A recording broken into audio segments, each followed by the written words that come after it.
Good morning and welcome to the Muscatine County Board of Supervisors meeting for July 1st, 2024.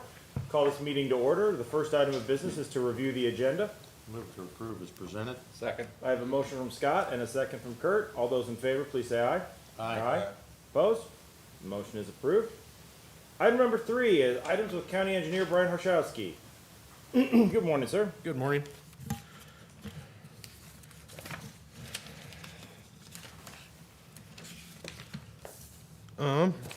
We in our office the other day we had a local bid letting for our more or less annual seal coat project. Received 2 bids.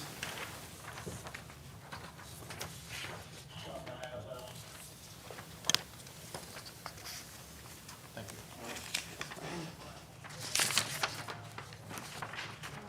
As you can see, there's really not much there. We received 2 bids. One was rejected due to their bid documents were not complete. We were very pleased with the prices that we saw. We don't release our engineer's estimate, but I mean I can give it to you guys afterwards if you'd like. But we were very pleased with the numbers we saw, so we would recommend to award to LL Pelling. I would entertain a motion. I would make a motion to approve LL Pelling. It's a little bit. All right, Scott was moved and if Kurt would be so willing, we'll call that a second. Is there any discussion? All those in favor to award the bid to LL Pelling, please signify by saying aye. Aye. Opposed? Motion passes. Anything else, Brian? Yes, we had 1 utility permit. It is from Lumen. Lumen out of Muscatine, Iowa. This is actually a request to repair a service wire that is on North Isaac, just north of 170th Street. This work they've actually already begun. We reviewed it. We felt confident in what they were proposing. So it was a line that wasn't buried very deep, just a couple inches. So the motor grader actually clipped it. So yeah. Do we have a motion to approve? I would make a motion to approve. Moved by Scott, seconded by Danny. All those in favor? Aye. Opposed? Motion passes. I did have another today. I wanted to give an update on our Moscow Road paving project. We were able to hash out a proposed schedule with Manats. They're the prime contractor up there. Currently, they're planning to begin the first week of August. They'll focus, and this is their current plan, but they intend to focus their efforts in what we call Stage 2, which is actually north of, I'm blanking on their name now, but there's a farmer's market there just south of 150th. It used to be Harrison's. B&B, okay. It very recently changed hands. We have 2 stages, and they're split right at their driveway. That's to maintain, business access to their property. But Manats intends to work north of their entrance. They'll work on culverts. There's some pipe culvert work, some lining of culverts. There's also some bridge approaches there. There's 2 well, I guess technically there's 3 bridges there to contend with. The one bridge on the very far north end by 6, that's actually the DOT's bridge, but we tie right into the south side of it. Once all that kind of, I'll call it prep for paving is done, then they'll go all the way to the very south end, back into Stage 1. They'll start paving it from south to north. So they seem pretty confident in their plan. It is getting a little late in the year, but they are a fairly large company though too, so they certainly have the manpower and the resources to get her done. When's the completion date for the whole project, do you think, Brian? They're currently thinking mid-November. Okay. I think they're being a little conservative. A lot of it will obviously depend on weather and all that. So I know that they're working. They do have a crew that's somewhat in the neighborhood down on 92. And I know it's been a a little slow for them down there just due to all the rain. So, but they feel pretty confident in showing up. I think they're currently slated beginning to middle of October showing up. So to actually pave. So, but that's all I had on that. So, any questions on any of that? Thanks, Brian. Yep. Thank you. All right. Next up is discussion and possible action to approve the minutes of the June 2024 regular meeting. I see you made a request to make a couple changes. I did not, but I haven't made one yet, but I saw one that should be made, and that's the, on this first full paragraph, the second page, the motion passed 4-1, not 4-0. Did anybody else have any changes? No, I thought I seen an email that came in. Yeah, there was an email about the wording, on one of the zoning items. That's all taken care of. Yes, Okay. that's all changed. Resent over the weekend. Okay, great. I'll move. Second. Okay, motion by Danny, second by Kurt. All those in favor? Aye. Those opposed? Motion is passed. Next up, correspondence. Scott? I had nothing to note in correspondence. Neither did I. Danny? I did not have any correspondence. Kurt? Nothing here, How about committees? none. 624, Mississippi Valley Workforce Development Finance Committee. That's it. Gotcha. Just verified on my calendar, but I did not have anything, Scott. On Wednesday, the 26th, had a conservation board meeting, and that's all I had. Great. Okay. Items with the administration office. Review and discussion regarding current county claims submittal policy. Nancy? This item, Jeff, directed us to place it on the agenda to have some discussion. We recently had a situation where, one of our outside agencies missed the deadline to submit a claim for the second half of their monies. And apparently some board members were contacted about that. And so Jeff thought we should put it on the agenda for you guys to talk about. And I think Kayla has a little bit to say about it as well. Please, Scott.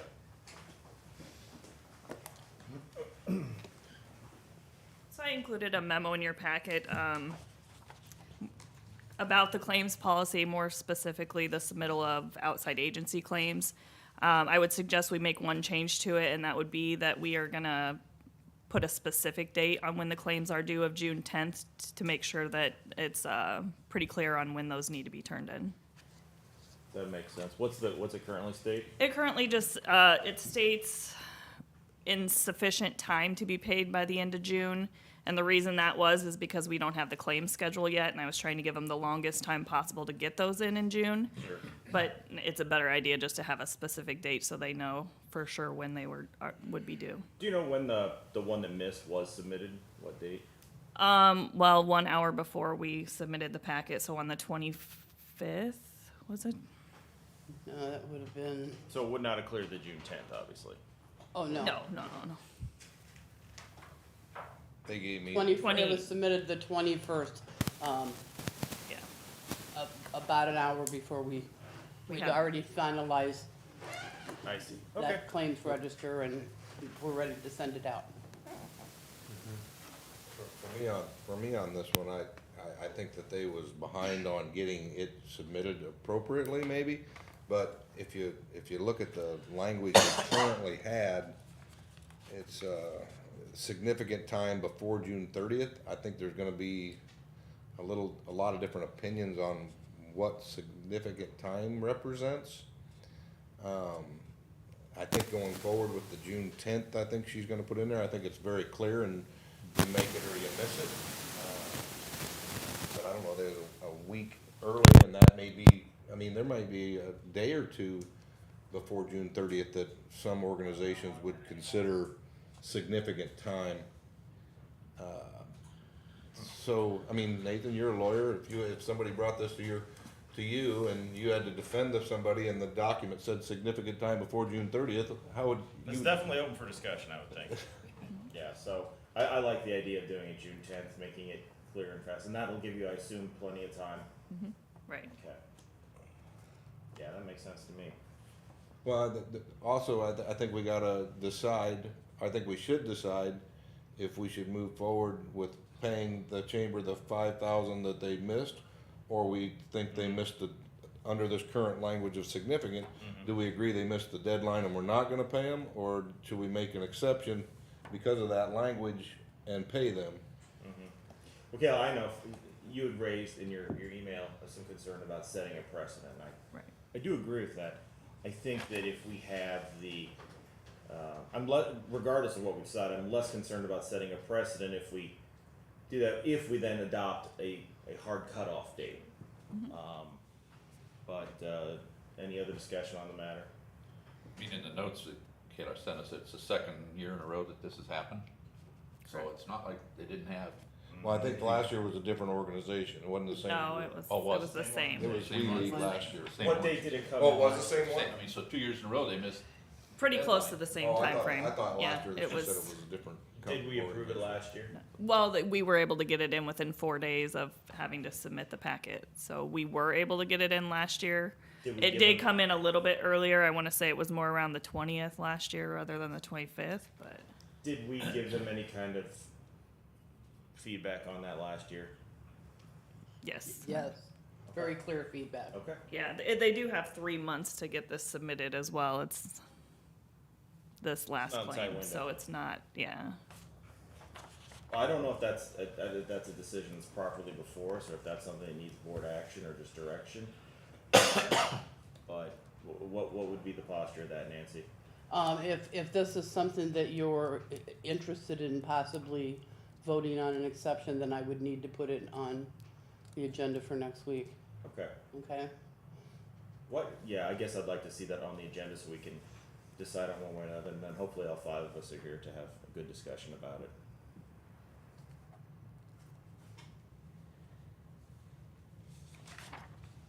But in terms of this policy, do we need to, no, we don't need to approve it. No. But I think your consensus is that it's a solid policy to have a firm cutoff date. Yeah. Cool. Okay. Anything further on that? Thank you very much. Appreciate it. Next up is item 7B, discussion and possible action to approve appointments to the Muscatine County Compensation Commission for the period of July 1st, 2024 to July 30th, 2025. Excuse me. And again, just as a reminder, the Compensation Commission is supposed to be a list of 28 people in 4 different categories who are essentially a pool. So if there is a property condemnation, the judge can draw from this pool of people to sit as the group that would determine the appropriate value of the property that's being condemned. As you can see, we don't have anywhere near 28 people. We struggle to get people who are willing to serve. So if you guys know anybody that might have an interest, if you could send them my way, I would appreciate that. And we need to approve or decide whether to approve these individuals. Yes. So I would entertain a motion. I'll move. Danny has moved to approve these appointments. Second. Kurt seconded. Again, thank these folks for their willingness to serve and encourage anyone out there who is civic minded. These folks don't meet too often, do they, Nancy? It's just when there's a condemnation, so, I mean, it's very infrequently that they're called. And at any particular, incident, if someone is called out of that list and it's a conflict for them in any way, then they're not required Okay.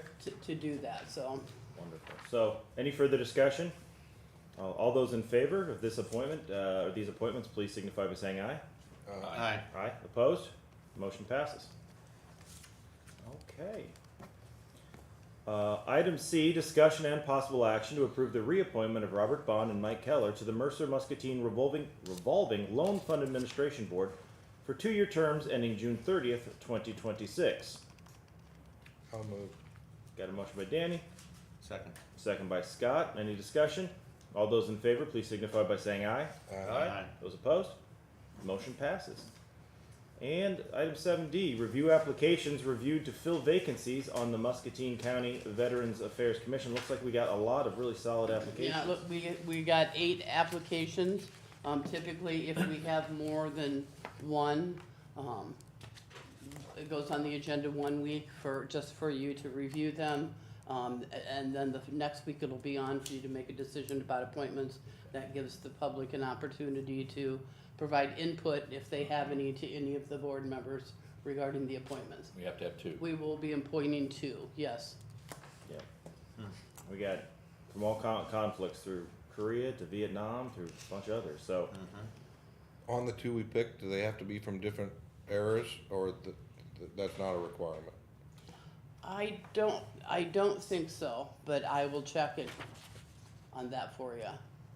I think you just, these are all people who qualify based on when they served, so I think you can do any of the 2 you want, but like I said, I'll confirm that. it says, I think Eric sent us an email saying, if possible, each member of the commission shall be of a veteran of different military action. So it's a preference, but it's not a requirement, is the way I read that.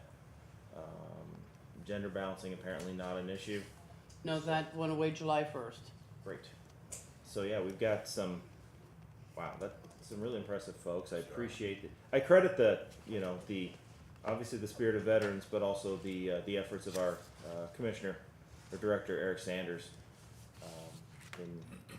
in generating a lot of interest in this. And apropos of that, we have a Purple Heart Award ceremony that the Veterans Commission is doing on July 4th down at the riverfront, 7-ish. Excuse me. And if I think there's an alternate location, maybe on Iowa Avenue if the river's too high, but we have Congress people coming, maybe the governor I hear. There's going to be a flyover. It's a gentleman who's been waiting 50 odd years to get his Purple Heart from the Vietnam conflict. So it's going to be a big deal. Fireworks to follow. Encourage everybody who's able to make it. Come on down, check it out. So yeah, that's what I would say there. Anybody else, anything on that matter? Okay. Item 7E, action to accept June 2024 payroll claims. So moved. Scott has moved. Which one was, I'm sorry, Joe. Second. Curtis seconded. All those in favor? Aye. Aye. Those opposed? Motion passes. Anything else, Nancy? I don't have anything else. Okay, item 8 is to receive information from county employees. Anybody dying to come up and tell us stuff? I came for Eric, but you covered it. Well, Eric looks like he just showed up too. Different area. Oh, yeah, there is. Oh, that's right. I'm sorry. I wondered why you were covering him. I didn't even. I just said the man's He's name. not here every week. Yeah, no. Was there anything you wanted to add, Jessica? Just, Eric's been working really hard. We have the flyover. It looks like there's a meeting at 3:30 with the mayor to finalize all the details, but, looks like about 7:40 will be the flyover. 7:40. Great. Yeah. And the alternate location is gonna be Iowa. It's not looking good for the river. No. Alrighty. Iowa Avenue or? Yeah. Okay. Put on your waders. Here you go. All right, Eric. This Eric had something to say. It looks like he's very enthusiastic to tell us. Every Monday. I just want to give you an update on the courthouse project. They've basically completed the erection of the scaffold, have everything put up there and anchored well. They've done some exploratory work on the different levels of roofing, so I'm really happy about that. They're getting a good start on that early on, trying to troubleshoot and look into some of those unforeseens that we're worried about, so they're doing that. You won't see much activity this week. They were just concerned with 4th of July weekend. They didn't really want to get started with actual construction operations, so there won't be much going on. I just want to urge the public, if you see a yellow chain, a snow fence, caution tape, please observe it and try to stay away from it. We're doing our best to try to keep access to the building, but it's a kind of a moving target all the time, and a lot of puzzle pieces there, but just for everybody's safety, try to observe the notices and barriers. There will be some tunneling that will be erected, some overhead protective tunneling from the 4th and 3rd Street entrances. That'll be about the next thing before the actual roof work begins, so that'll be about the next thing you see. So Now, are both entrances to the courthouse open or just one? We have both of them open, and our plan is to maintain both of them, staying open through the duration of the project. So, that's all I have. Sir. Anyone else? Oh, Brian? I should have spoke to this earlier. I attended the levee improvement project bi-weekly meeting last Friday. You know, one of the things that we had touched on before is when they start working on, I believe it's phase one, the section of levee that somewhat parallels Pettibone Ave, that they would propose using large articulated dump trucks and cross Pettibone. They're near Red Line or River Trading, where they typically get coal. It sounds like that's a go. They just haven't gotten an agreement through us yet. They just applied for it this morning. So you guys will see that come across your desk here once Jim and I hash out some of the language in there. But they didn't want to submit it to us until they got the landowners there to all agree. So, but it sounds like everything's in line. We're still in favor for it. There'll be some stipulations in there as far as protecting the pavement, potentially repairing the pavement, and then also traffic control. So I think they're hoping to start there in the next couple weeks. The river levels will somewhat dictate what they can do. So, yeah. All right, thanks. Quinn, you got anything? I don't want you to feel left out. I'm just gonna stand up and walk over there and walk back. Hey, all right, sounds good. All right, if there's no other information from county employees, or item 9 is to receive comments from the public. Anybody? Going once, going twice, no sale. All right, seeing no comments from the public, we are adjourned.